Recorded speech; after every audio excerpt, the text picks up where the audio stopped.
वो शिक्षा मंत्री जिनकी अगुवाई में इस देश में कितने ऐसे शिक्षा को लेकर कुव्यवस्थाएं हुई, उनके इस्तीफे की मांग को लेकर एक बड़ा जन आक्रोश दिखा। बड़ी हैरानी हुई कि उन धर्मेंद्र प्रधान का नाम यहां आए लोगों को पता नहीं था। क्या नाम है उसका? प्रधान है, क्या नाम है?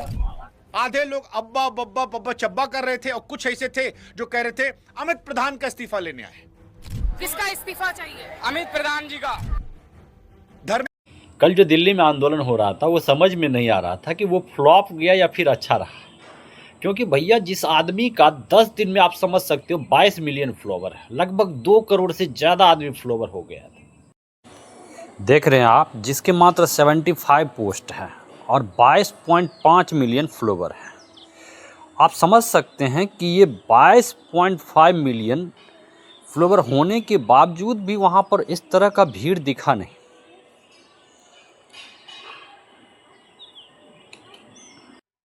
उस आदमी के आंदोलन में उतना ज्यादा आदमी दिखा नहीं।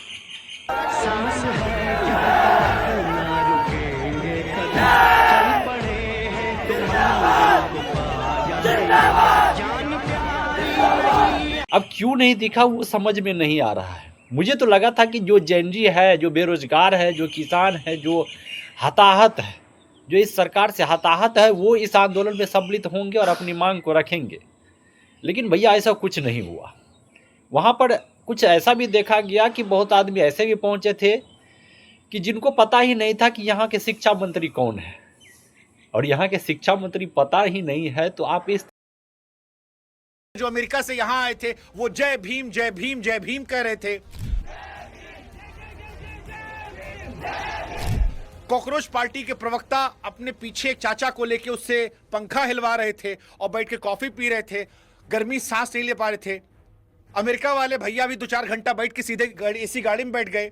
फिर एक वीडियो में आरएसएस मुर्दाबाद चल रहा था।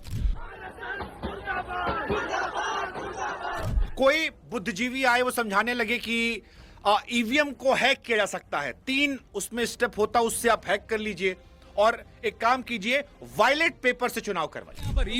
EVM is already hacked, we need to go through with violet paper, we need to go through with that. एक आदमी लाल डायरी लेकर आ गया जो कह रहा है कि ये संविधान है, कहीं खोलो। लाल डायरी के अंदर उनकी अपनी शेरो शायरी लिखी पड़ी थी।